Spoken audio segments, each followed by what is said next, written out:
നമുക്ക് ശശികുമാറും സിമ്രാനും കേന്ദ്ര കഥാപാത്രത്തിലെത്തുന്ന tourist family എന്ന തമിഴ് സിനിമയുടെ കഥ നോക്കിയാലോ?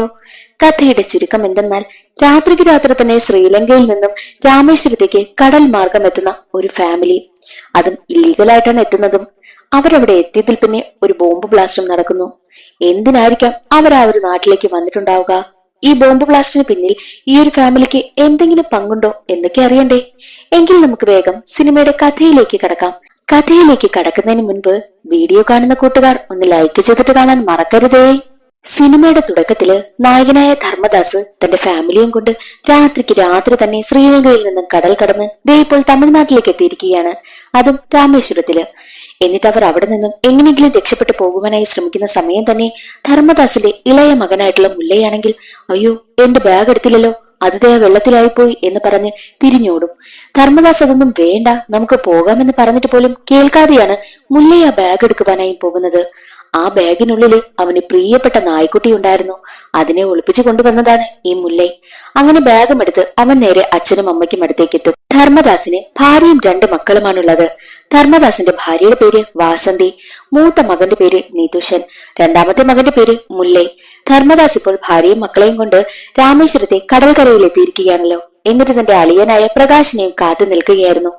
അപ്പോൾ അവിടെ ഉണ്ടായിരുന്ന പോലീസിന്റെ കയ്യിൽ ചെന്ന് പെടുകയാണ് ധർമ്മദാസും കുടുംബവും. പോലീസിന് ഇവരെ കണ്ടതും വല്ലാത്ത സംശയം തോന്നുന്നു. നിങ്ങൾ ആരാ, എന്തിനാ ഈ സമയത്ത് ഇവിടെ വന്ന് നിൽക്കുന്നത് എന്നൊക്കെ ചോദിക്കും. ആദ്യമൊന്നും താൻ ശ്രീലങ്കയിൽ നിന്നും വന്നതാണെന്ന് പറയുവാനായിട്ട് ധർമ്മദാസും കുടുംബവും കൂട്ടാക്കുന്നില്ല. ഒടുവിൽ പോലീസിന്റെ വിരട്ടൽ കാരണം താൻ ശ്രീലങ്കയിൽ നിന്ന് വന്നതാണെന്ന് തുറന്നു പറയുന്നു. ഈ ശ്രീലങ്കയിൽ നിന്ന് വരുന്ന അഭയാർത്ഥികളെ ഒരിക്കലും നമ്മുടെ ഇന്ത്യയിലേക്ക് പ്രവേശിപ്പിക്കത്തില്ലല്ലോ, അത് വലിയ പ്രശ്നമല്ലേ? ഇല്ലീഗലായിട്ടാണല്ലോ ഇവർ കടൽ കടന്നു വന്നിരിക്കുന്നതും. അതുകൊണ്ട് തന്നെ ആകെ പ്രശ്നമാകുമെന്ന് പോലീസുകാർക്കും അറിയാമായിരുന്നു. പോലീസുകാരാണെങ്കിൽ ഇവരെ വിരട്ടും.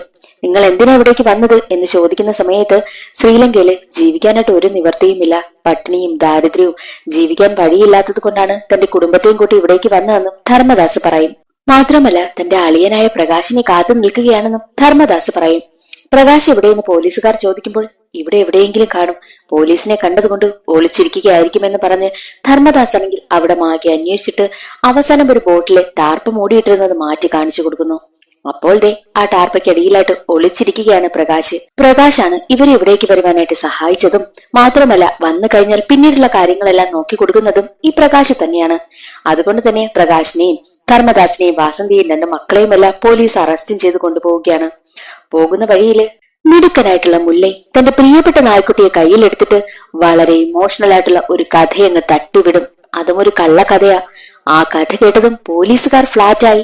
അതിൽ മെയിൻ പോലീസുകാരനാണെങ്കിൽ കഥ കേട്ട് സങ്കടം സഹിക്കാനാകാതെ ധർമ്മദാസിനോടും കുടുംബത്തിനോടും പറയും, നിങ്ങൾ ഇവിടെ വന്നത് ഞാനും കണ്ടിട്ടില്ല, ഞങ്ങളെ നിങ്ങളും കണ്ടിട്ടില്ല. എവിടെയെങ്കിലും പോയി നല്ല സമാധാനത്തോടു കൂടി സന്തോഷത്തോടു കൂടി ജീവിച്ചോ.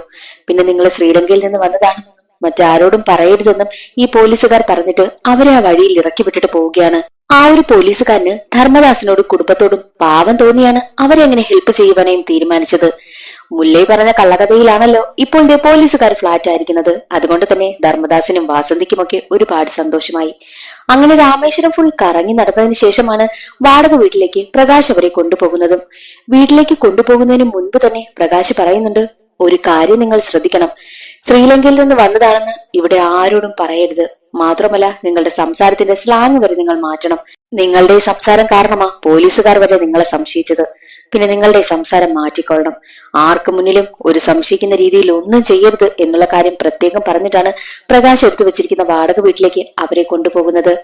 ആ ഒരു വാടക വീടിന്റെ ഓണറിനോട് ഒരുപാട് കാര്യങ്ങളൊക്കെ അവർ സംസാരിച്ചു കൊണ്ട് നിൽക്കും. അവസാനം പ്രകാശ് ആണെങ്കിൽ അവരുടെ ഭർത്താവിന് എന്ത് ജോലി എന്നൊക്കെ ചോദിക്കും. അതേസമയം അവരതൊന്നും ശ്രദ്ധിക്കത്തില്ല. വാസന്തിയോടും ധർമ്മദാസിനോടും ഒക്കെ സംസാരിച്ചു കൊണ്ടേ നിൽക്കും. അവർക്കാണെങ്കിൽ ഒരു മകളുമുണ്ട്. എന്നാൽ അതേസമയം തന്നെ പ്രകാശ് ചോദിച്ചതൊന്നും ഇവർ കേട്ടില്ലല്ലോ. അപ്പോഴേക്കും അവരുടെ ഭർത്താവ് ജോലിയൊക്കെ കഴിഞ്ഞ് വീട്ടിലേക്ക് വരും.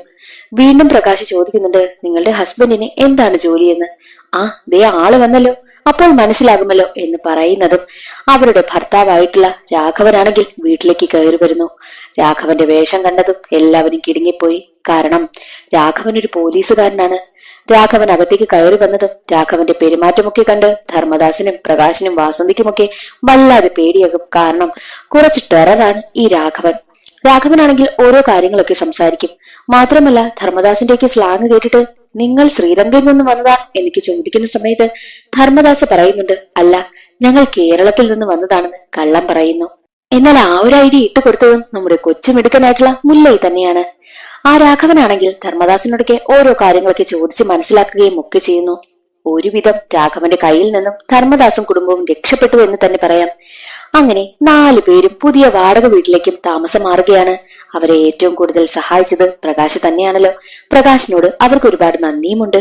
ഓണറിന്റെ വീട്ടിലെ മുകളിലത്തെ നിലയിലാണ് ധർമ്മദാസും കുടുംബവും താമസിക്കുന്നതും. മുകളിലത്തെ നിലയിലേക്കെത്തി ആ വീട് മുഴുവൻ ചുറ്റി നടന്ന് കാണുകയും അവർക്ക് ഒരുപാട് സന്തോഷമാകുകയും ഒക്കെ ചെയ്യുന്നുണ്ട്. വീട്ടിലേക്കുള്ള കാര്യങ്ങളൊക്കെ റെഡിയാക്കും. പ്രകാശും അവരെ ഒരുപാട് ഹെൽപ്പ് ചെയ്യുന്നുമുണ്ട്. എന്നാൽ ധർമ്മദാസിന്റെ മൂത്ത മകനാണെങ്കിൽ വളരെ ദേഷ്യത്തിലാണ് നിൽക്കുന്നതും ധർമ്മദാസിനോട് വന്നപ്പോൾ മുതലേ ഒന്നും മിണ്ടുന്നത് പോലുമില്ല. എന്നാൽ ഇളയ മകനാണെങ്കിലോ ജസ്റ്റ് ഓപ്പോസിറ്റ് ആണ്. അവന്റെ സ്വഭാവമാണെങ്കിൽ വളരെ ജോലി ടൈപ്പാണ്. എപ്പോഴും സന്തോഷിച്ച് തമാശയും ഒക്കെ പറഞ്ഞ് നടക്കുകയാണ്. ധർമ്മദാസിനാണെങ്കിൽ മറ്റൊരു ടെൻഷൻ. എന്തെന്നാൽ ധർമ്മദാസും കുടുംബവും ശ്രീലങ്കയിൽ നിന്ന് വന്നിരിക്കുന്നതാണെന്ന് ആരോടും പറഞ്ഞിട്ടില്ലല്ലോ. കേരളത്തിൽ നിന്നാണെന്നല്ലേ എല്ലാവരോടും പറഞ്ഞിരിക്കുന്നത്. അതുകൊണ്ട് തന്നെ ശ്രീലങ്കയിൽ നിന്ന് വന്നതാണെന്ന് ആരും അറിയരുത്. മാത്രമല്ല തന്റെ കുടുംബത്തിന് വേണ്ടിയിട്ട് ഡ്യൂപ്ലിക്കേറ്റ് ആയിട്ടുള്ള ഡോക്യുമെന്റ്സ് ഒക്കെ തയ്യാറാക്കുവാനായിട്ടും ധർമ്മദാസും തീരുമാനിക്കുന്നു. മാത്രമല്ല ഇനിയിപ്പോൾ തന്റെ കുടുംബത്തിന്റെ കാര്യമല്ല, നന്നായി നോക്കണം. പുതിയൊരു ജീവിതം ആരംഭിച്ചിരിക്കുകയാണ്. അതുകൊണ്ട് തന്നെ പുതിയൊരു ജോലിയും കണ്ടെത്തണമെന്നും ധർമ്മദാസ് തീരുമാനിക്കുന്നു. വീട്ടിലെ കാര്യങ്ങളെല്ലാം ഒരുക്കി കഴിഞ്ഞതിന് ശേഷം വാസന്തി താഴെ നിന്നും പച്ചക്കറി വാങ്ങുവാനായിട്ട് ഇറങ്ങും. അപ്പോൾ അവിടെ ഒരു വയസ്സായ ഒരു അമ്മയുണ്ടായിരുന്നു. ആ അമ്മയോട് സംസാരിക്കുവാനായിട്ട് വാസന്തി പോകുന്ന സമയം തന്നെ അവരുടെ ഭർത്താവ് വന്ന് അവരെ വിളിച്ചുകൊണ്ടു പോകും. ഇവരോടൊന്നും സംസാരിക്കാൻ പാടില്ല എന്ന് പറഞ്ഞാണ് വിളിച്ചുകൊണ്ടു പോകുന്നതും. അത് കാണുന്ന സമയത്ത് വാസന്തിക്ക് വല്ലാതെ സങ്കടം വരുമെങ്കിലും അവൾ മൈൻഡ് ചെയ്യുന്നതേയില്ല. അതേ സമയം തന്നെ പ്രകാശ് വീട്ടിലേക്ക് വരുന്നു. എന്നിട്ട് അവർക്ക് വേണ്ടിയിട്ടുള്ള ഡ്യൂപ്ലിക്കേറ്റുള്ള ആധാറും അങ്ങനെയുള്ള ID കാർഡുകളും ഒക്കെ തയ്യാറാക്കി കൊടുക്കുകയും ചെയ്യുന്നുണ്ട്. അവർ ആഗ്രഹിച്ചതുപോലെ തന്നെ സന്തോഷമായിട്ട് അവരുടെ ജീവിതം മുന്നോട്ട് പോവുകയായിരുന്നു. വാസന്തി മിണ്ടുവാനായിട്ട് പോയ ആ ഒരു സ്ത്രീയില്ലേ, അവരൊരു ദിവസം വാസന്തിയെ കാണുവാനായിട്ട് വീട്ടിലേക്ക് വന്നു. നിങ്ങൾ എവിടെ നിന്നാ വരുന്നത് എനിക്ക് ചോദിക്കുന്ന സമയത്ത് വാസന്തി പറയുന്നത് ഞങ്ങൾ കേരളത്തില് പാലക്കാട്ട് നിന്നൊക്കെയാണെന്നാണ് വാസന്തി കള്ളം പറയുന്നതും. അങ്ങനെ കുറെ നേരം അവരുമായിട്ട് സംസാരിച്ചൊക്കെ നിൽക്കും. പ്രകാശ് പറഞ്ഞിട്ടുണ്ട് അധികം അയൽവാസികളോടൊന്നും സംസാരിക്കാനൊന്നും പോകരുത്, നിങ്ങൾ നിങ്ങളുടെ കാര്യം നോക്കണമെന്നൊക്കെ പറഞ്ഞത് കൊണ്ട് വാസന്തിയൊന്നും അധികം ആരുമായിട്ടും സംസാരിക്കുവാനും മിണ്ടുവാനൊന്നും കൂട്ടാക്കുന്നതേയില്ല. ധർമ്മദാസും കുടുംബവും താമസിക്കുന്നത് ഇപ്പോൾ ചെന്നൈ സിറ്റിയിലാണ്. അങ്ങനെ ഇരിക്കെ ഒരു ദിവസം ചെന്നൈ സിറ്റിയിലെ ബോംബ് ബ്ലാസ്റ്റ് ഉണ്ടായി. ആ ഒരു വിവരം പോലീസുകാരൊക്കെ അറിയുകയാണ്. ആ ഒരു കേസ് അന്വേഷിക്കുന്നതിനായിട്ട് ഒരു പോലീസുകാരനെയും ഏർപ്പാടാക്കി. ആ ഒരു പോലീസും ടീമും കൂടെ CCTV ഫുട്ടേജ് എല്ലാം ചെക്ക് ചെയ്യുന്ന സമയത്തായിരുന്നു മറ്റൊരു പോലീസുകാരുണ്ടല്ലോ ആദ്യം ഈ ധർമ്മദാസും കുടുംബവും കടൽക്കരയിൽ എത്തിയപ്പോൾ അവരെ കൈയോടെ പിടിച്ചൊരു പോലീസുകാരൻ. ആ ഒരു പോലീസുകാരനെ മറ്റു കൂട്ടുകാരൻ വിളിച്ചുകൊണ്ട് പോയിട്ട്, സാറേ ഒരു പ്രശ്നമുണ്ട്, CCTV ഫുട്ടേജ് എല്ലാം ചെക്ക് ചെയ്തിരുന്നോ എന്ന് ചോദിക്കും. അതിനു പിന്നിലൊരു കാരണമുണ്ട്. എന്തെന്നാൽ ഈ ബോംബ് ബ്ലാസ്റ്റ് നടക്കുന്ന അതേ സമയം തന്നെയായിരുന്നു നമ്മുടെ ധർമ്മദാസ് ആണെങ്കിൽ വീട്ടിലുള്ള കുപ്പയെല്ലാം വാരിക്കൊണ്ടുവന്ന് അവിടെയുള്ള ഒരു ബോക്സിൽ കൊണ്ടുവന്ന് നിക്ഷേപിച്ചതും അതേ ബോക്സിൽ തന്നെയായിരുന്നു ബോംബുണ്ടായിരുന്നതും അവിടെ ബ്ലാസ്റ്റ് നടന്നതും. ഇപ്പോൾ CCTV ഫുട്ടേജ് ചെക്ക് ചെയ്യുന്ന സമയത്ത് ധർമ്മദാസ് അവിടെയുള്ള കുപ്പത്തൊട്ടിയിൽ ഒരു ചാക്ക് സാധനം കൊണ്ടുവന്നിടുന്നത് ഇപ്പോൾ CCTV ഫുട്ടേജിലെല്ലാം റെക്കോർഡായിട്ടുണ്ട്. ഇവരെയല്ലേ അന്ന് നമ്മൾ പറഞ്ഞു വിട്ടത്, ഇവർക്ക് എന്തോ ദുരൂഹതയുണ്ട്, ഈ ഒരു ഫാമിലി നല്ല ഉദ്ദേശത്തോടു കൂടിയല്ല വന്നിരിക്കുന്നത് എന്നുള്ള കാര്യമെല്ലാം മറ്റേ പോലീസുകാരൻ ഈ പോലീസുകാരനോട് പറഞ്ഞു കൊടുക്കുന്നു. അങ്ങനെ ആ ഒരു പോലീസുകാരനും വല്ലാത്ത സംശയമുണ്ടാകുന്നു അവരെ. കുറച്ചു നേരം ആലോചിച്ചതിന് ശേഷം ആ ഒരു പോലീസുകാരൻ കോൺസ്റ്റബിളിനോട് പറയുന്നുണ്ട്, അവരെ കണ്ടിട്ട് എനിക്ക് അങ്ങനെയൊന്നും തോന്നില്ല, ഒരു പാവപ്പെട്ട ഫാമിലി ജീവിക്കാനായിട്ട് വന്നവരാ, അവരെ കണ്ടിട്ട് അവരൊരിക്കലും ഇങ്ങനെയൊന്നും ചെയ്യുമെന്നൊന്നും തോന്നില്ല. അവരാ ഒരു കുപ്പത്തൊട്ടിയിലെ സാധനങ്ങൾ കൊണ്ടുവന്നിട്ടെന്ന് പറഞ്ഞ് അവരിപ്പോൾ അങ്ങനെ ചെയ്യുമെന്നാകുമോ? ഒരിക്കലുമല്ല. എന്നാൽ അത് കേട്ട് കോൺസ്റ്റബിൾ പറയുന്നത്, എനിക്കങ്ങനെയൊന്നും തോന്നില്ല, എനിക്ക് എല്ലാവരെയും സംശയം തന്നെയാ. പിന്നെ എന്തെങ്കിലും ഒരു പ്രശ്നം വന്നാൽ ഞാൻ സാറിന്റെ പേര് പറഞ്ഞു കൊടുത്തിട്ട് ഞാൻ രക്ഷപ്പെടുമെന്നും കോൺസ്റ്റബിൾ പറയുന്നു. അത് കേട്ട് ഈ പോലീസുകാരനും വല്ലാതെ ടെൻഷൻ ആവുകയാണ്. മറ്റൊരു വശത്ത് നമ്മുടെ ധർമ്മദാസിനെയും കുടുംബത്തെയുമാണ് കാണിക്കുന്നത്. ഈ ധർമ്മദാസും കുടുംബവും താമസിക്കുന്ന സ്ഥലത്ത് ആരും പരസ്പരം അങ്ങോട്ടും ഇങ്ങോട്ടും അധികമൊന്നും സംസാരിക്കത്തേയില്ല. അവരവർക്ക് അവരവരുടെ കാര്യം തന്നെയാണ് ഏറ്റവും വലുത്. അങ്ങനെ ജീവിക്കുന്ന കുറേയധികം ആളുകളുടെ ഇടയ്ക്കാണ് ധർമ്മദാസും കുടുംബവും താമസിക്കുന്നതും. എന്നാൽ അവിടെ ഒരു സ്ഥലത്ത് താമസിക്കുന്ന ഒരു പയ്യൻ, അവൻ ഒറ്റയ്ക്കാണ് താമസിക്കുന്നതും. അവനാണെങ്കിൽ വല്ലാത്ത ഡിപ്രഷനിലാണെന്നാണ് തോന്നുന്നത്. ദിവസവും കുടിച്ചിട്ട് വന്നിട്ട് പല പല ആളുകളുടെയും വീടിന് മുന്നിൽ ചെന്ന് ഛർദ്ദിച്ചു വെക്കും. അത് കാരണം ദിവസവും ആളുകൾ അവന്റെ വീട്ടിൽ ചെന്ന് വല്ലാതെ പ്രശ്നമുണ്ടാക്കും. അതെല്ലാം ധർമ്മദാസ് ശ്രദ്ധിക്കുന്നുണ്ട്. അങ്ങനെ ധർമ്മദാസും കുടുംബവും നല്ല സന്തോഷമായി ജീവിക്കുകയാണ്.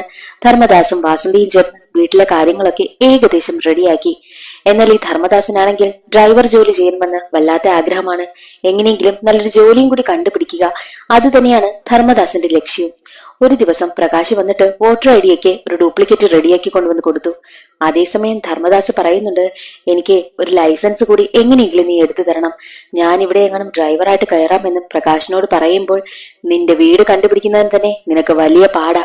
അങ്ങനെയുള്ള ഈ ഒരു സ്ഥലത്ത് നീ എങ്ങനെയാ ഡ്രൈവറായിട്ട് ജോലി ചെയ്യാനാ എന്നൊക്കെ പ്രകാശ് ധർമ്മദാസിനോട് ചോദിക്കുന്നു. അപ്പോൾ ധർമ്മദാസ് പറയുന്നത്, ഞാൻ ഈ കുറച്ചു ദിവസം കൊണ്ട് ഏകദേശം ഈ ഒരു ഏരിയയൊക്കെ ഞാൻ പഠിച്ചു കഴിഞ്ഞു. അതൊക്കെ എങ്ങനെയെങ്കിലും ശരിയാക്കാൻ ഗൂഗിൾ മാപ്പൊക്കെ ഉണ്ടല്ലോ എന്നുള്ള രീതിയിലും ധർമ്മദാസ് പ്രകാശിനോട് പറയുന്നു. എന്നിട്ട് ധർമ്മദാസ് പറയുന്നുണ്ട്, എന്റെ മകന് ഒരു സ്കൂൾ കൂടി റെഡിയാക്കണമെന്നും പറയും. ധർമ്മദാസ് പറഞ്ഞതനുസരിച്ച് പ്രകാശ് ഒരു ഡ്രൈവിംഗ് ലൈസൻസും സെറ്റാക്കി കൊടുക്കുന്നു. ധർമ്മദാസിക്ക് താമസിക്കുന്നതിന് അടുത്തായിട്ട് ഒരു റിച്ചാർഡ് എന്നൊരാളുണ്ട്. അയാൾക്കൊരു ഡ്രൈവറിനെ ആവശ്യമാണ്. അതുകൊണ്ട് തന്നെയാണ് ആ ഒരു വിവരം അറിഞ്ഞതും ധർമ്മദാസ് എങ്ങനെയെങ്കിലും ഒരു ഡ്യൂപ്ലിക്കേറ്റ് ലൈസൻസും തയ്യാറാക്കി ഇപ്പോഴത്തെ പ്രകാശിനെയും കൂട്ടി അയാളുടെ വീട്ടിലേക്ക് എത്തിയിരിക്കുന്നതും. റിച്ചാർഡ് പറയുന്നത്, ഒരു 7 ദിവസം ഞാൻ നിന്നെ ഒന്ന് ശ്രദ്ധിക്കും. നീ എങ്ങനെയാണ് വണ്ടി ഓടിക്കുന്നത്, നിന്റെ പെരുമാറ്റവും പ്രവൃത്തിയും ഒക്കെ എങ്ങനെയാണെന്ന് മനസ്സിലാക്കി എനിക്ക് ഇഷ്ടപ്പെട്ടാൽ മാത്രമേ ഞാൻ നിന്നെ പെർമനന്റ് ആക്കൂ. അതുവരെ നീ ടെമ്പററി ആയിട്ട് നിൽക്കണമെന്നും ഈ റിച്ചാർഡ് ധർമ്മദാസിനോട് പറയുന്നു. എന്നാൽ റിച്ചാർഡ് പറയുന്നതെല്ലാം കേട്ടിട്ട് പ്രകാശ് പറയുന്നത്, ഇയാളുടെ പെരുമാറ്റമൊക്കെ കണ്ടിട്ട് ഇയാൾ നിനക്ക് ജോലി തരുമെന്നൊന്നും തോന്നുന്നില്ല എന്നുള്ള കാര്യം പ്രകാശ് പറയും. എന്നാൽ ധർമ്മദാസ് പറയുന്നത്, എന്തായാലും ഈ ജോലി എനിക്ക് ആവശ്യമാണ്, ഒന്ന് കുറച്ചു ദിവസം നിന്നു നോക്കാം, എന്തായിരിക്കുമെന്ന് അറിയാമല്ലോ എന്നും ധർമ്മദാസ് പറയുന്നു. അതേസമയം തന്നെയായിരുന്നു റിച്ചാർഡിന്റെ വീട്ടിൽ ജോലി ചെയ്യുന്ന ഒരു ജോലിക്കാരൻ അവിടേക്ക് വരുന്നതും. അപ്പോൾ ആ ജോലിക്കാരൻ പറയും, ഇയാളെ നിനക്ക് ജോലിയൊന്നും തരാനൊന്നും പോണില്ല. ഇതുപോലെ തന്നെ ഒരുപാട് പേരെ 7 ദിവസം നിർത്തിയിട്ട് ഇയാൾ ഇതുപോലെ പറ്റിച്ചതാ. നിനക്കും ജോലിയൊന്നും കിട്ടാൻ പോകുന്നില്ല എന്നുള്ള കാര്യം ധർമ്മദാസിനോട് ജോലിക്കാരൻ പറയും. അതും കൂടി ആയപ്പോഴേക്കും പ്രകാശ് കൺഫേം ചെയ്തു, നിനക്ക് ഒരിക്കലും ജോലി കിട്ടില്ല എന്ന്. എന്നാലും ധർമ്മദാസിന്റെ മനസ്സിൽ നല്ല കോൺഫിഡൻസ് ഉണ്ടായിരുന്നു. എന്തായാലും വന്നതല്ലേ, കുറച്ചു ദിവസം ഒന്ന് നിന്ന് നോക്കാമെന്നും ധർമ്മദാസ് തീരുമാനിക്കുന്നു. അങ്ങനെ അടുത്ത ദിവസം മുതൽ റിച്ചാർഡിന്റെ വീട്ടിലെ ഡ്രൈവറായിട്ട് ധർമ്മദാസ് എത്തുകയാണ്. ആദ്യത്തെ ദിവസം തന്നെ റിച്ചാർഡിനെ ഇംപ്രസ് ചെയ്യുവാനായിട്ട് റിച്ചാർഡിന് ഇഷ്ടപ്പെട്ട പാട്ടൊക്കെ പ്ലേ ചെയ്യും. 1 ദിവസമായി, 2 ദിവസമായി, 3 ദിവസമായി. റിച്ചാർഡ് പറയുന്നത് ആ പാട്ടൊക്കെ ഒന്ന് ഓഫ് ചെയ്യുവാനായിട്ടാണ്. റിച്ചാർഡിന് അതൊന്നും ഇഷ്ടമാകുന്നതേയില്ല. പാവം ധർമ്മദാസ് എന്ത് ചെയ്യാനാ, റിച്ചാർഡിനെ ഒന്ന് ഇംപ്രസ് ചെയ്യുവാനായിട്ട് നോക്കിയതാ, പക്ഷെ നടന്നില്ല. ധർമ്മദാസിന്റെ ഇളയ മകനെ സ്കൂളിലും ചേർത്തു. എന്നാൽ ആ പയ്യന്റെ സംസാരത്തിലൂടെ ഒടുവിൽ സാറിന് അവർ ശ്രീലങ്കയിൽ നിന്ന് വന്നതാണെന്ന് മനസ്സിലായി. പക്ഷെ അവർ ഒറ്റുകൊടുക്കുവാനായിട്ടൊന്നും സാറ് തയ്യാറായതേയില്ല. മറ്റൊരു വശത്ത് ഈ വാസന്തിയാണെങ്കിൽ ഒരു വയസ്സായ അമ്മയുമായിട്ട് സഹകരിക്കുമായിരുന്നല്ലോ. അവരുമായിട്ട് കൂടുതലായിട്ടും വാസന്തി ക്ലോസ് ആകുന്നു. ഒരുപാട് കാര്യങ്ങൾ സംസാരിക്കുവാനും ഒക്കെ വാസന്തിക്ക് ഒരു കൂട്ടാവുകയാണ് ആ ഒരു അമ്മ. എന്നാൽ അവരുടെ ഹസ്ബൻഡ് മാത്രം ഇവരുമായിട്ട് അത്ര ക്ലോസ് അല്ലല്ലോ. പതിയെ പതിയെ അവരുടെ ഹസ്ബൻഡും വാസന്തിയും ധർമ്മദാസും എല്ലാവരും നല്ല കമ്പനി ആവുകയാണ്. എന്നാൽ ഈ വാസന്തിയാണെങ്കിൽ അവരോട് ചോദിക്കുന്നുണ്ട്, നിങ്ങൾക്ക് ബന്ധുക്കളും മക്കളും ആരുമില്ലേ എന്നൊക്കെ ചോദിക്കുന്ന സമയത്ത് ആ ഒരു അമ്മയുടെ ഹസ്ബൻഡ് പറയും, ഞങ്ങൾ 2 പേരും പ്രണയിച്ച് വിവാഹം കഴിച്ചതാ. പക്ഷെ ഞങ്ങളുടെ 2 പേരുടെയും വീട്ടുകാർക്ക് ഞങ്ങളുടെ വിവാഹം ഒട്ടും ഇഷ്ടമല്ലായിരുന്നു. അതുകൊണ്ട് തന്നെ അവരാരും ഞങ്ങളോട് സഹകരിക്കത്തേയില്ല. ഞങ്ങൾ ഒറ്റയ്ക്ക് ജീവിക്കുവാനായും തീരുമാനിച്ചു. അന്നു മുതൽ ഇന്ന് വരെ ഞങ്ങൾ ഒറ്റയ്ക്ക് തന്നെ, എനിക്കിവളും ഇവൾക്ക് ഞാനുമെന്നും അയാൾ പറയുന്നു. അവരുടെ ജീവിതം കണ്ട് വാസന്തിക്കും ഒരുപാട് സന്തോഷമാവുകയാണ്. എന്നാൽ വാസന്തി തന്റെ മൂത്ത മകൻ വല്ലാതെ ഡിസ്റ്റർബായിരിക്കുന്ന കാര്യം ശ്രദ്ധിക്കുന്നുമുണ്ട്. അവൻ ഒരുപാട് മെസ്സേജുകളൊക്കെ വന്നുകൊണ്ടേയിരിക്കും. നീ ആർക്കായി മെസ്സേജ് അയക്കുന്നത് എന്നൊക്കെ ചോദിക്കുന്ന സമയത്തും അവൻ അതിന് മറുപടി ഒന്നും കൊടുക്കുന്നതേയില്ല. അങ്ങനെ റിച്ചാർഡിന്റെ ഡ്രൈവറായിട്ട് ധർമ്മദാസ് കയറിയിരിക്കുകയാണല്ലോ. ഇപ്പോൾ 5ാമത്തെ ദിവസവുമായി. എന്നാലും ഈ റിച്ചാർഡിനെ ഇംപ്രസ് ചെയ്യുവാനായിട്ട് ധർമ്മദാസ് പാട്ടിടും. ധർമ്മദാസിന്റെ മനസ്സിലാണെങ്കിൽ എങ്ങനെയെങ്കിലും റിച്ചാർഡ് തനിക്ക് ജോലി തരുമെന്ന് ഒരു കോൺഫിഡൻസ് ഉണ്ട്. പക്ഷെ റിച്ചാർഡ് പറയുന്നത്, ഇനി നീ പാട്ടിട്ട് കഴിഞ്ഞാൽ ഉറപ്പായിട്ടും നിനക്ക് ഈ ജോലി ഞാൻ തരില്ല എന്നാണ് റിച്ചാർഡ് പറയുന്നതും. അത് കാരണം ധർമ്മദാസ് പാട്ടിടുന്നതേ നിർത്തി. അന്നേ ദിവസം തന്നെ തന്റെ ഡ്യൂട്ടി എല്ലാം കഴിഞ്ഞ് വീട്ടിലേക്ക് വരുന്ന സമയത്ത് ആ ഒരു കുടിച്ചിട്ട് പ്രശ്നമുണ്ടാക്കുന്ന പയ്യനില്ലേ, അവനെ കാണുകയാണ് ധർമ്മദാസ്. അവൻ വല്ലാത്തൊരവസ്ഥയിൽ നിൽക്കുകയായിരുന്നു. നീ വല്ലതും കഴിച്ചു എന്ന് ധർമ്മദാസ് ചോദിക്കുമ്പോൾ അതിന് മറുപടി ഒന്നും കൊടുക്കാതെ ആ ഒരു പയ്യൻ അകത്ത് കയറി കഥ കടയ്ക്കും. അടുത്ത ദിവസം രാവിലെ തന്നെ വാസന്തിക്ക് ഒരു വയസ്സായ ഒരു അമ്മയുമായിട്ട് സഹകരിക്കുമല്ലോ. അവർ വീട്ടിലേക്ക് വരും. എല്ലാ ദിവസവും രാവിലെ എന്റെ ഭർത്താവാണ് ഉറക്കമുണർന്ന് എന്നെ വിളിച്ചുണർത്തുന്നത്. എന്നാൽ ഇന്ന് ഞാൻ നേരത്തെ ഉണർന്നു. എന്റെ ഭർത്താവ് ഉണരുന്നതേയില്ല. എനിക്ക് പേടിയാകുന്നു. നിങ്ങളൊന്ന് വന്ന് നോക്കുമോ എന്നും അവർ ചോദിക്കുന്നു. അത് കേട്ട് വാസന്തിയും ധർമ്മദാസും എല്ലാം അവരുടെ വീട്ടിലേക്ക് ചെന്നു. അപ്പോൾ അവർ വിചാരിച്ചതുപോലെ ഒന്നും സംഭവിച്ചില്ല. അവരുടെ ഭർത്താവ് ഉണർന്നു നിൽക്കുകയാണ്. ഞാനേ കുറച്ചൊന്ന് വല്ലാതെ ഉറങ്ങിപ്പോയി, നല്ല ക്ഷീണമായിരുന്നു, അതാ ഞാൻ എഴുന്നേൽക്കാൻ ലേറ്റായി പോയതെന്നും അയാൾ പറയുന്നു. എല്ലാം കഴിഞ്ഞ് പുറത്തേക്കിറങ്ങുന്ന സമയത്തായിരുന്നു സത്യത്തിൽ മരിച്ചു പോയത് അയാളല്ല, അയാളുടെ ഭാര്യയാണെന്നും ധർമ്മദാസിനും വാസന്തിക്കും മനസ്സിലായത്. സത്യത്തിൽ അവരുടെ ആത്മാവാണ് വന്ന് ഇവരെ വിളിച്ചുകൊണ്ടു പോയതും. അങ്ങനെ അവരുടെ മരണവാർത്ത അറിഞ്ഞ് എല്ലാവരും സങ്കടപ്പെടുകയാണ്. അവരുടെ ഭർത്താവിനും അത് താങ്ങാനായില്ല. ആകെ വിഷമം. ആ അമ്മയുടെ ഭർത്താവ് ധർമ്മദാസിനോട് പറയും, ഞങ്ങൾ രണ്ടുപേരും സ്നേഹിച്ച് ഒളിച്ചോടി പോയി വിവാഹം കഴിച്ച സമയത്ത് അവളുടെ അച്ഛൻ പറഞ്ഞിരുന്നു, ആരോരുമില്ലാതെ നീ മരണപ്പെടുമെന്നായിരുന്നു. അതുപോലെ തന്നെ ഇപ്പോൾ സംഭവിച്ചല്ലോ, ഞങ്ങൾക്ക് ആരുമില്ലല്ലോ എന്നൊക്കെ പറഞ്ഞ് അവരച്ഛൻ കരയും. ആ ഒരു കരച്ചിൽ കാണുന്നതും ധർമ്മദാസിന് സഹിക്കത്തില്ല. ആര് പറഞ്ഞു നിങ്ങൾക്ക് ആരുമില്ലെന്ന്? എല്ലാവരെയും ഞാനിപ്പോൾ കൂട്ടിക്കൊണ്ടുവരാം. ഇവിടെയുള്ള എല്ലാവരും ചേർന്ന് നല്ല രീതിക്ക് മരണാനന്തര ചടങ്ങുകളെല്ലാം നടത്തുമെന്ന് പറഞ്ഞിട്ട് ധർമ്മദാസ് അവിടെ നിന്ന് പോയി ആ ഒരു ഏരിയയിലുള്ള എല്ലാ ആളുകളെയും കൂട്ടിക്കൊണ്ടുവരും. നാട്ടുകാരെ എല്ലാവരെയും കൂട്ടിക്കൊണ്ടുവന്ന് ധർമ്മദാസ് വളരെ മംഗളകരമായിട്ട് ആ ഒരു ചടങ്ങെല്ലാം നടത്തി കൊടുക്കുന്നു. അതോടുകൂടി ധർമ്മദാസ് എത്ര നല്ല മനുഷ്യനാണെന്നും ധർമ്മദാസിന്റെ മനുഷ്യത്വവും എല്ലാം ആ ഒരു നാട്ടുകാർക്കും ആ ഒരു വയസ്സായ അച്ഛനും ഒക്കെ മനസ്സിലായി. എല്ലാവർക്കും ധർമ്മദാസിനോട് വലിയ സ്നേഹവും ഒക്കെ ഉണ്ടാകുവാനായും തുടങ്ങുകയാണ്. റിച്ചാർഡ് പറഞ്ഞതുപോലെ തന്നെ ധർമ്മദാസിന് പറഞ്ഞു വെച്ചിരുന്ന 7ാമത്തെ ദിവസം എത്തി, ഫൈനൽ ഡേ. ആ ഒരു ദിവസത്തിലേക്ക് സന്തോഷത്തോടു കൂടി കുളിച്ച് റെഡിയായി ഒരുങ്ങി എത്തുകയാണ് നമ്മുടെ ധർമ്മദാസ്. എന്നിട്ട് അന്നേ ദിവസത്തെ ഓട്ടം എല്ലാം കഴിഞ്ഞിട്ട് ധർമ്മദാസ് റിച്ചാർഡിനോട് ചോദിക്കും, എനിക്ക് ജോലി കൺഫേം ആണോ എന്ന് ചോദിക്കുമ്പോൾ, നിനക്ക് ജോലിയുമില്ല ഒന്നുമില്ല, പെട്ടെന്ന് വിട്ടോളണമെന്നും റിച്ചാർഡ് പറയുന്നു. അത് കേട്ട് ധർമ്മദാസിന് വല്ലാതെ ദേഷ്യം വരുന്നു. ധർമ്മദാസിന്റെ ജീവിതത്തിലെ 7 ദിവസങ്ങളാണ് വെറുതെ പോയിരിക്കുന്നതും. മാത്രമല്ല ജോലി കിട്ടുമെന്നും ധർമ്മദാസ് ഒരുപാട് കരുതി. എന്നിട്ട് ധർമ്മദാസ് പറയും, നിന്റെ വീട്ടിലെ വേലക്കാരൻ വരെ എന്നോട് പറഞ്ഞിട്ടുണ്ടായിരുന്നു, നീ ഒരിക്കലും എനിക്ക് ജോലി തരില്ല എന്ന്. ഇതുപോലെ നീ ഒരുപാട് പേരെ പറ്റിച്ചിട്ടുണ്ടെന്നും നിനക്ക് പണത്തിനോട് വല്ലാത്ത ആർത്തിയാണെന്നും പറഞ്ഞിട്ട് ഞാൻ കേട്ടില്ല. നീ ഒരു അഭിമാനമില്ലാത്തൊരു മനുഷ്യനാണ് എന്നൊക്കെ പറഞ്ഞിട്ട് റിച്ചാർഡിനെ വഴക്ക് പറഞ്ഞിട്ട് ധർമ്മദാസ് അവിടെ നിന്ന് പോകുന്നു. ധർമ്മദാസിന്റെ സങ്കടം സഹിക്കാനാകാതെ കുടിച്ചിട്ടാണ് വീട്ടിലേക്ക് എത്തുന്നതും. മാത്രമല്ല വീട്ടിലേക്ക് എത്തുന്ന സമയത്ത് ധർമ്മദാസിന്റെ ഇളയ മകനായിട്ടുള്ള മുല്ലയെ വളർത്തുന്ന ഒരു നായ്ക്കുട്ടി അവിടെ വല്ലാതെ കിടന്ന് ഓടുന്നുണ്ടായിരുന്നു. അത് കാരണം ധർമ്മദാസിനെ കുടിച്ചിട്ടും കൂടെ നിൽക്കുന്നത് കൊണ്ട് ആ നായ്ക്കുട്ടി വല്ലാത്ത ശല്യമായി തോന്നി. ആരും അറിയാതെ ആ നായ്ക്കുട്ടി എടുത്ത് റോഡിൽ കൊണ്ടുവന്ന് കളഞ്ഞിട്ടാണ് വീണ്ടും വീട്ടിലേക്ക് എത്തുന്നതും. ധർമ്മദാസ് കുടിച്ചിട്ടാണ് വന്നതെന്ന് വാസന്തിക്ക് മനസ്സിലായി. എന്നാൽ ആ വീട്ടിലെ നായ്ക്കുട്ടി അവിടെ ഇല്ലാന്ന് മനസ്സിലാക്കി ധർമ്മദാസിന്റെ മൂത്ത മകൻ ധർമ്മദാസിനോട് വന്ന് വല്ലാതെ ദേഷ്യപ്പെടും. ആ നായ്ക്കുട്ടിയെ എന്തിനാ കൊണ്ട് കളഞ്ഞത് എന്നൊക്കെ ചോദിക്കുന്ന സമയത്ത് അത്രയും ദിവസം വായുമടച്ചിരുന്ന മൂത്ത മകൻ ഇപ്പോൾ മിണ്ടുന്നത് കണ്ട് ധർമ്മദാസ് ചോദിക്കും, ഇത്രയും ദിവസം നിനക്കൊന്നും മിണ്ടണ്ടായിരുന്നല്ലോ, ഇപ്പോൾ നീ എന്തിനാ വാതുറന്ന് സംസാരിക്കുന്നത്?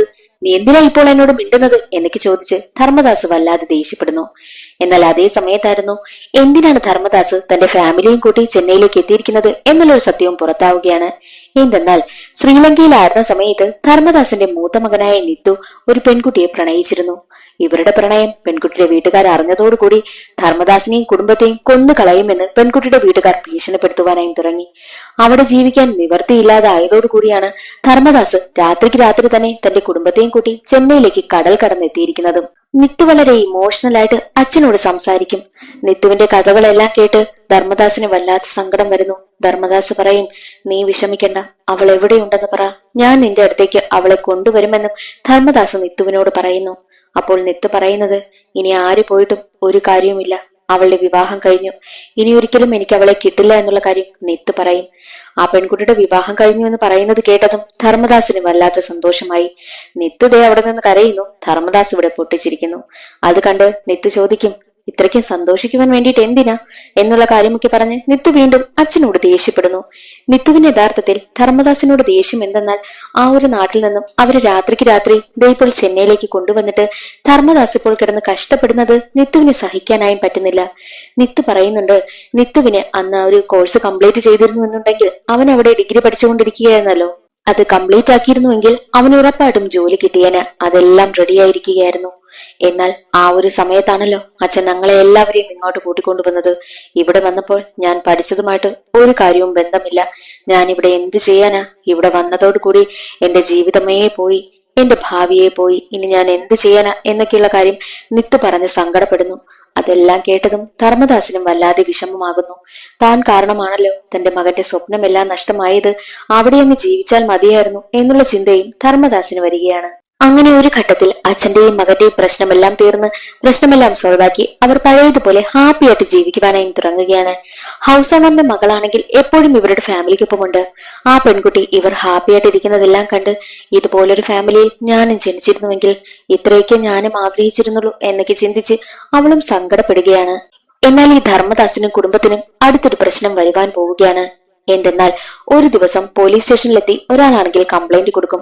ആ പോലീസുകാരൻ ആരെന്നാൽ അന്ന് ധർമ്മദാസിനെയും കുടുംബത്തെയും രക്ഷിച്ചുവിട്ട പോലീസുകാരനുണ്ടല്ലോ, അയാളുടെ അടുത്തേക്കാണ് ആ മറ്റൊരാൾ വന്നിരിക്കുന്നതും.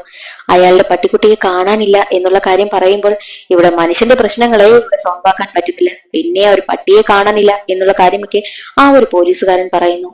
എന്നാൽ അയാൾ പറയുന്നത് എങ്ങനെയെങ്കിലും എന്റെ നായ്ക്കുട്ടിയെ കണ്ടുപിടിച്ച് തരണം എന്നൊക്കെ പറഞ്ഞിട്ട് നായ്ക്കുട്ടിയുടെ ഡീറ്റെയിൽസ് എല്ലാം പറഞ്ഞു കൊടുത്തിട്ട് ഫോട്ടോയും കാണിച്ചു കൊടുക്കുന്നു. ആ ഫോട്ടോ കണ്ടതും ഈ പോലീസുകാരന് ഒരു കാര്യം മനസ്സിലായി. അന്നേ ദിവസം ആ ഒരു ശ്രീലങ്കയിൽ നിന്ന് വന്ന ആ ഒരു ഫാമിലി ഇല്ലേ, അവരുടെ കൈവശമുണ്ടായിരുന്ന അതേ നായ്ക്കുട്ടിയെ പറ്റിയാണ് ഇയാളും പറയുന്നതെന്ന കാര്യം ആ പോലീസുകാരന് മനസ്സിലായി. ആ നായ്ക്കുട്ടിയെ വെച്ച് വളരെ നിഷ്കളങ്കമായിട്ട് അഭിനയിച്ചാണ് പോലീസുകാരുടെ കയ്യിൽ നിന്നും അവർ രക്ഷപ്പെട്ടതല്ലോ. അതുകൊണ്ട് തന്നെ ഇവർക്കിടയിൽ എന്തോ ദുരൂഹതയുണ്ട്, ഈ ഒരു ബോംബ് ബ്ലാസ്റ്റിന് പിന്നിലും ഇവർക്ക് എന്തോ പങ്കുണ്ട് എന്നുള്ള കാര്യമൊക്കെ ആ ഒരു പോലീസുകാരൻ ചിന്തിച്ചിട്ട് അടുത്ത ദിവസം തന്നെ ആ ഒരു കേസ് അന്വേഷിക്കുന്ന മെയിൻ പോലീസുകാരനുണ്ടല്ലോ, അയാളുടെ അടുത്തേക്ക് എത്തിയിട്ട് നടന്ന കാര്യങ്ങളെല്ലാം തുറന്നു പറയും. എന്നാൽ ആ ഒരു പോലീസുകാരനാണെങ്കിൽ ഒരു പ്രശ്നം ഇപ്പോൾ വന്നുകൊണ്ടേയിരിക്കുകയാണ്. ഈ പോലീസുകാരനാണെങ്കിൽ ലോക്കപ്പിൽ വെച്ച് ഒരു പയ്യനെ തല്ലി. അവൻ ഏതു നിമിഷവും എന്ത് സംഭവിക്കാം എന്ന അവസ്ഥയിൽ കിടക്കുകയാണ്.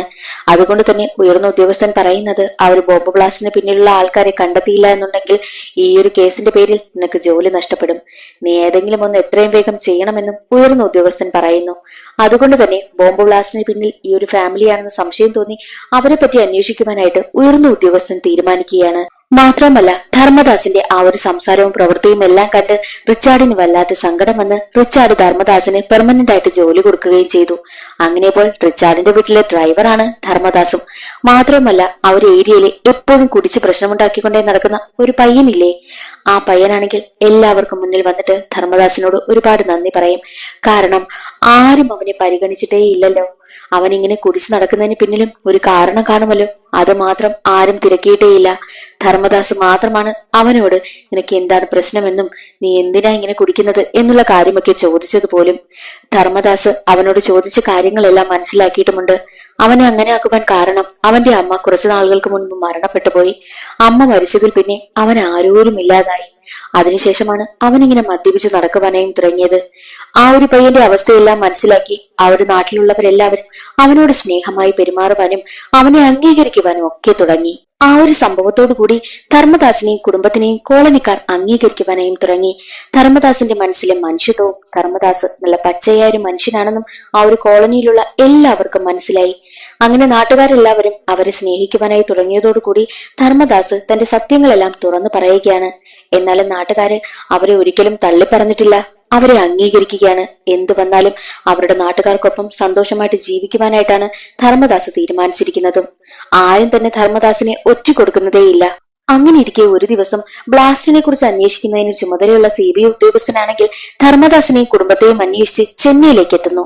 ചെന്നൈയിൽ എങ്ങനെയാണ് എത്തിപ്പെട്ടതെന്നാൽ മുൻപ് രാമേശ്വരത്ത് എത്തിയ സമയത്ത് ഈ ധർമ്മദാസും കുടുംബവും ഒരു ക്യാബ് വഴിയാണ് ചെന്നൈയിലേക്ക് പോയതും. ആ ഒരു ക്യാബും ഡീറ്റെയിൽസും എല്ലാം ഇപ്പോൾ ഈ ഒരു പോലീസുകാരൻ കണ്ടെത്തി എവിടെയാണ് നിങ്ങൾ ആ ഫാമിലിയെ ഇറക്കിവിട്ടത് എന്ന് ചോദിച്ച് മനസ്സിലാക്കിയാണ് ദേ ഇപ്പോൾ ചെന്നൈയിലേക്ക് എത്തിയിരിക്കുന്നതും. അതും ഒരു കൂട്ടം പോലീസിനൊപ്പമാണ് ചെന്നൈയിലേക്ക് വന്നതും. എന്നിട്ട് അവിടെ നിന്ന് അനൗൺസ് ചെയ്യും, ധർമ്മദാസ് അവിടെ ഉണ്ടെങ്കിൽ എത്രയും വേഗം പുറത്തേക്ക് ഇറങ്ങി വരണം, പിന്നെ നമ്മൾ അങ്ങ് അകത്തേക്ക് കയറി വന്നാൽ അതാകെ വിഷയമാകുമെന്നും പറഞ്ഞിട്ട് ധർമ്മദാസ് ആരാണ് എന്നുള്ള രീതിയിലാണ് അനൗൺസ് ചെയ്യുന്നതും. ആ ഒരു CBI ഉദ്യോഗസ്ഥൻ മൈക്കിലൂടെ ഒരു കാര്യം അനൗൺസ് ചെയ്യുന്നു, ഒരു ഫാമിലി ശ്രീലങ്കയിൽ നിന്നും ഇവിടേക്ക് എത്തിയിട്ടുണ്ട്, അവർ തീവ്രവാദികളാണ്, ചെന്നൈയിൽ നടന്ന ബ്ലാസ്റ്റിന് പിന്നിൽ ആ ഒരു ഫാമിലിയാണ് എന്നുള്ള കാര്യം CBI ഉദ്യോഗസ്ഥൻ അനൗൺസ് ചെയ്യും. അത് കേട്ടതും ആ ഒരു കോളനിയിലുള്ള എല്ലാവർക്കും ടെൻഷനാകുവാനായും തുടങ്ങി. ഓരോ പോലീസുകാരായി ഓരോ വീട്ടിലേക്കും അന്വേഷിച്ചു പോവുകയാണ്. മാത്രമല്ല ആ ഒരു കോൺസ്റ്റബിളും കൂടെയുണ്ട്. കോൺസ്റ്റബിൾ മാത്രമാണല്ലോ ആ ഫാമിലിയെ നേരിട്ട് കണ്ടതും. കോൺസ്റ്റബിളിനെ ഓരോ വീട്ടിലും കൊണ്ടു ചെന്നിട്ട് ഇവരാണോ ആള് എന്നൊക്കെ ചോദിക്കുന്ന സമയത്ത് കോൺസ്റ്റബിൾ അല്ല എന്ന് പറയുന്നു. അവസാനം വന്നെത്തുന്നത് ദേ ധർമ്മദാസിനും കുടുംബത്തിനും മുന്നിൽ. അങ്ങനെ ഒരു CBI ഉദ്യോഗസ്ഥൻ ഇവരാണോ എന്ന് ചോദിക്കുന്ന സമയത്ത് കോൺസ്റ്റബിൾ അല്ല എന്ന് പറയുന്നു. അത് കേട്ടതും ധർമ്മദാസ് ചിന്തിക്കും, ഇയാൾ ഉറപ്പായിട്ടും ഞങ്ങളെ എന്ന് കണ്ടതാ, പിന്നെ എന്തിനാ ഞങ്ങളല്ല എന്നുള്ള കാര്യം ഈ ഒരു പോലീസുകാരൻ പറയുന്നത് എന്ന് ധർമ്മദാസ് ചിന്തിക്കുന്നു. അതേസമയം തന്നെയായിരുന്നു CBI ഉദ്യോഗസ്ഥന് ഒരു കോൾ വരുന്നതും.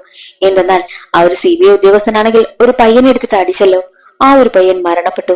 അതുകൊണ്ട് തന്നെ ആ ഒരു ഓഫീസറെ അറസ്റ്റ് ചെയ്യുവാനായിട്ട് ഉയർന്ന ഉദ്യോഗസ്ഥർ എത്തുകയാണ് എന്നുള്ള വിവരമാണ് പറഞ്ഞതും. അത് കേട്ടതും കോൺസ്റ്റബിളിന് വല്ലാതെ സന്തോഷമായി. ഈ ഒരു കേസ് ഇതോടുകൂടി തേഞ്ഞുമാഞ്ഞു പോകുമല്ലോ എന്ന സന്തോഷമാണ് കോൺസ്റ്റബിളിനും. അങ്ങനെ ആ ഒരു ഉയർന്ന ഉദ്യോഗസ്ഥനും കൂട്ടരും അവിടെ നിന്ന് പോകുവാനായി ഇറങ്ങുന്ന സമയം തന്നെ നമ്മുടെ ധർമ്മദാസ് ആണെങ്കിൽ കോൺസ്റ്റബിളിനെ മാറ്റി നിർത്തിയിട്ട്, നിങ്ങൾക്ക് ഞങ്ങളെ അറിയാമല്ലോ, പിന്നെന്താ ഒറ്റ കൊടുക്കാത്തത് എന്ന് ചോദിക്കുന്ന സമയത്ത് ആ ഒരു കോൺസ്റ്റബിൾ പറയുന്നത്, നിങ്ങളെക്കുറിച്ച് അന്വേഷിക്കുന്നതിനായിട്ട് ഞാൻ ഇവിടെയുള്ള ഓരോ വീട്ടിലും കയറി. പക്ഷെ അവിടെയുള്ള ആളുകൾ എല്ലാവരും തമിഴല്ല സംസാരിക്കുന്നത്, അവർ ശ്രീലങ്കൻ ഭാഷയാ സംസാരിക്കുന്നത്. അത് കേട്ടപ്പോൾ എനിക്കൊരു കാര്യം മനസ്സിലായി. നിങ്ങൾ എന്തുമാത്രം ഇവരുടെ ജീവിതത്തിൽ പ്രാധാന്യം ചെലുത്തിയിട്ടുണ്ടെന്നും നിങ്ങൾ എങ്ങനെയാണ് ഇവരോട് സഹകരിക്കുന്നതെന്നും അവരുടെ ആ ഒരു ശ്രീലങ്കൻ ഭാഷ സംസാരിക്കുന്നതിൽ നിന്നും എനിക്ക് മനസ്സിലായി. അങ്ങനെയുള്ള നിങ്ങൾ ഒരു തെറ്റും ചെയ്തിട്ടില്ല എന്ന് എനിക്കുറപ്പാണ്. പിന്നെ നിങ്ങളെ ഞാൻ എന്തിനു ഒറ്റ കൊടുക്കണം, സന്തോഷമായിട്ട് ജീവിക്കുവാനായും പറഞ്ഞിട്ട് ആ ഒരു കോൺസ്റ്റബിൾ സന്തോഷത്തോടു കൂടി അവിടെ നിന്നും ഇറങ്ങിപ്പോകുന്നു. അങ്ങനെ നമ്മുടെ ധർമ്മദാസും കുടുംബവും ആ ഒരു കോളനിയിൽ സന്തോഷമായിട്ട് ജീവിക്കുന്നതാണ് കാണിക്കുന്നത്. നാട്ടുകാരെല്ലാവരും അവരെ അംഗീകരിച്ചിട്ടുണ്ടല്ലോ.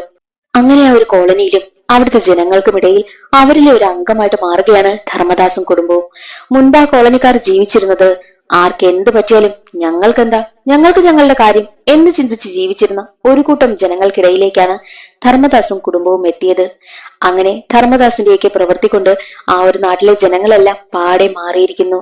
മറ്റുള്ളവരുടെ പ്രശ്നം ഞങ്ങളുടേത് കൂടിയാണെന്ന് അവർ ചിന്തിക്കുവാനായും തുടങ്ങി. ആ ഒരു മാറ്റത്തിന് കാരണക്കാരൻ തന്നെ ധർമ്മദാസും കുടുംബവുമാണ്. ഇപ്പോൾ ദേ സന്തോഷമായിട്ട് ആ ഒരു കോളനിക്കാരോടൊപ്പം അടിപൊളിയായിട്ട് അടിച്ചു പൊളിച്ച് ജീവിക്കുന്ന നമ്മുടെ ധർമ്മദാസിനെയും കുടുംബത്തെയും കാണിച്ചുകൊണ്ട് സിനിമയുടെ കഥ അവിടെ അവസാനിക്കുന്നു. ഇന്നത്തെ ഈ ഒരു വീഡിയോ എല്ലാവർക്കും ഇഷ്ടമായെന്ന് കരുതുന്നു. ഇഷ്ടമായാൽ ഒന്ന് ലൈക്ക് ചെയ്ത് സപ്പോർട്ട് ചെയ്യാനും ചാനൽ ഇഷ്ടമായാൽ സബ്സ്ക്രൈബ് ചെയ്യാനും മറക്കരുതേ. അടുത്തൊരു സിനിമയുടെ കഥയിൽ കാണാം. അതുവരെ എല്ലാവർക്കും ബൈ.